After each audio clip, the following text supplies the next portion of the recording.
drugo vprašanje. Opažam, da se mi vedno bolj kopičijo kronične bolečine, ki me omejujejo pri aktivnostih, ki jih najraje počnem.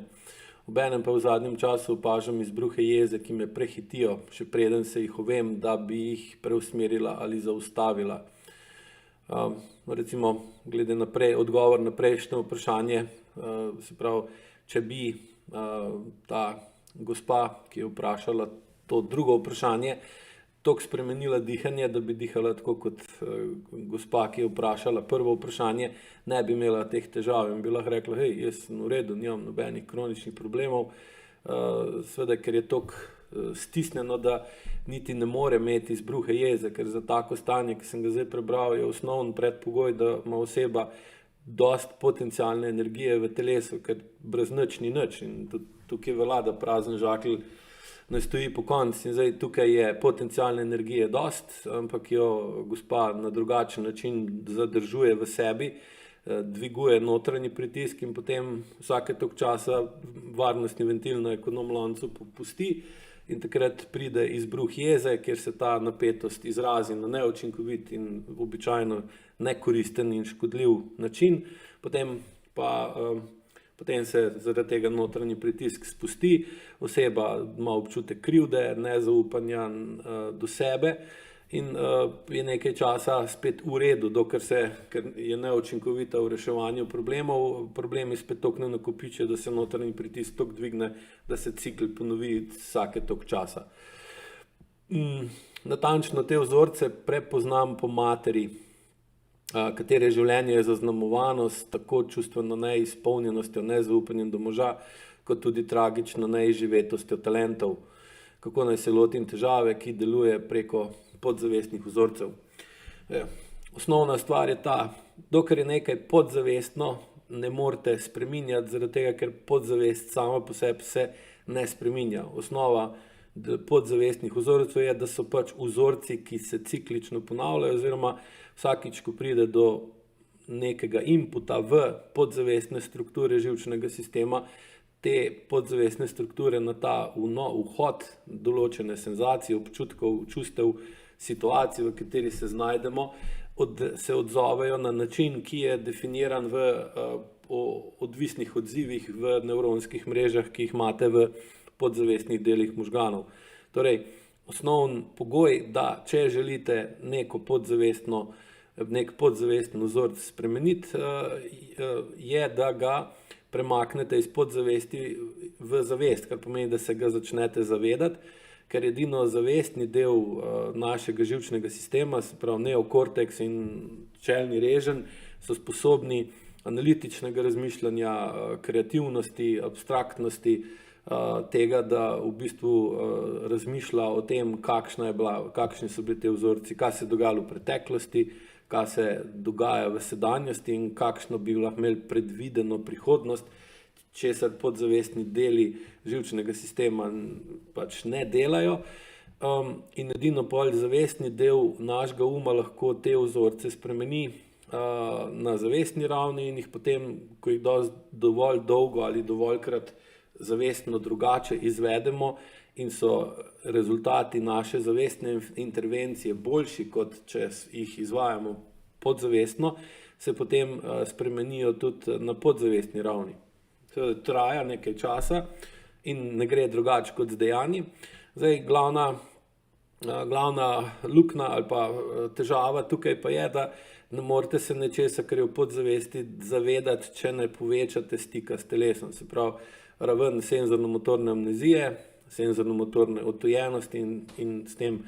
kakšno raven senzorno-motorne iluzije imate, definira, katerih podzavestnih vzorcev se ne zavedate, čeprav vam škodujejo ali pa vam koristijo in bi bilo mogoče dobro, če bi se jih zavedali, da bi jih lahko bolj učinkovito uporabljali ter s tem zavestno spreminjali podzavesten operacijski sistem, da bi bil primerno usklajen z sedanjim stanjem, z okoljem, načinom življenja in odnosi, v katerih ste trenutno, na podoben način, ko vsake toliko časa morate nadgraditi operacijski sistem na računalniku ali pa na telefonu, če želite, da računalnik in telefon delujeta optimalno in da imate največ od njega. Seveda zdaj sam razmišljati o podzavestnih vzorcih ali pa jih poskušati čutiti ali pa še hujš, da prepustite nekom drugem, da jih z določenimi pristopi poskuša spremeniti na mesto vas, je v bistvu zelo neučinkovito delo, ki običajno nudi neke kratkoročne spremembe, ki so večinoma bolj grejo bolj na placebo ali pa na vpliv verjamem, kot pa da se dejansko spremenijo, zaradi tega, ker če ne spremenimo povezave zavest-telo in jo ne dvignemo na toliko višjo raven, da naš zavesten vpliv na telesne mišične kontrakcije, vsaj v določenih okoliščinah, recimo med tem, ko izvajate vajo ali pa ko imate dovolj časa, ko imate dovolj energije, je večji od vašega podzavestnega vpliva na vaše mišične kontrakcije, ne morete sploh v bistvu ozavestiti tega, na kakšen način se telesno odzivate v določenih okoliščinah in torej lahko samo teoretično razmišljate o svojih podzavestnih vzorcih, v praksi jih pa ne začutite in če jih ne začutite, jih pa tudi težko spreminjate oziroma jih ne morete spreminjati. Tudi namen AEQ pristopa ta, da skozi kombinacijo razlage in vaj, ki se jih učite pri učiteljnih AEQ metode v živo, toliko povečate, se toliko upate ali pa si toliko dovolite ali pa zmorete povečati stik s svojim telesom, kljub temu, da bolj ko povečujete stik zavesti in telesa, več potlačenih stvari, ki jih imate v telesu, prihaja na površino in je zato ta proces za ljudi lahko zelo zahteven, ampak v bistvu na drug način se ne da nekaj podzavestnega prestaviti v zavest in potem zavestno spreminjati, če ne dvigujete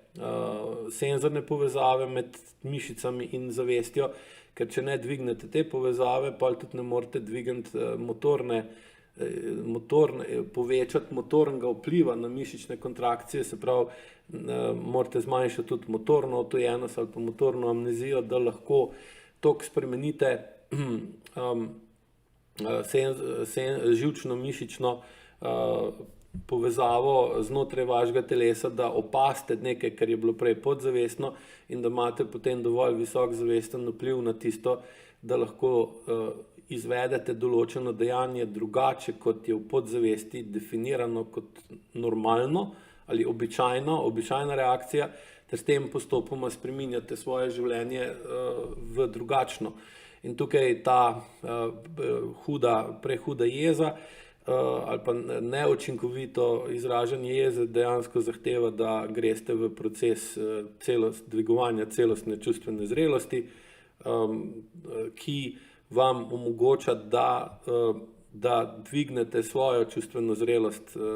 celostno čustveno zrelost nad tisto dovolj visoko, nad celostno čustveno zrelost, ki jo je imela ali ima vaša mati, ker ste pač v otroštvu prenesli ta podzavestni vzorce, ki jih imate v podzavesti, kako se odzivati v določenih situacijah od nje. Torej ne morete imeti više od nje, razen če greste po določenih postopkih v to, da čustva, ki jih je ona morala potlačiti, kljub temu, da je bila čustveno neizpolnjena, da je imela nezaupanje do moža, tragično neizživetost talentov. To so se stvari, ki človeka zelo motijo, ovirajo, ogrožajo in omejujejo in bi mogel na nje odreagirati skozi uporabo agresivnih čustev, ki je dovolj učinkovita, da trajno in učinkovito uredi problem in potem ni več čustveno neizpolnjen, zaupa možu in lahko uporabi svoje talente, ki jih ima, ker dejansko živi v okolju, ki ga pri tem primerno podpira. In seveda ona je to imela dosti bolj močno potlačeno očitno kot vi, kar je običajno pri odnosu mati-hči ali pa prenosu teh odvisnih vzorcev iz matere na hčer običajno. Danes je tudi recimo družbeno okolje, družba in klima taka, da ženska jeza, ženski bes, ženski gnev, prezir se veliko bolj lahko izraža, je manj ovir, manj sramote, manj čudnih pogledov, kaj pa je z njo narobe, kako se pa to vede, kaj si pa misli, da je. In seveda se vi danes lahko drugače vedete kot vaša mati, pa ne pride do obsojenja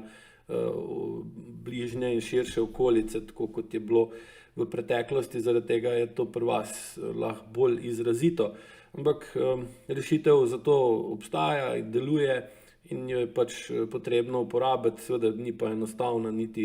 je enostavna, ni pa lahka, niti hitra, ker dvig celostne čustvene zrelosti je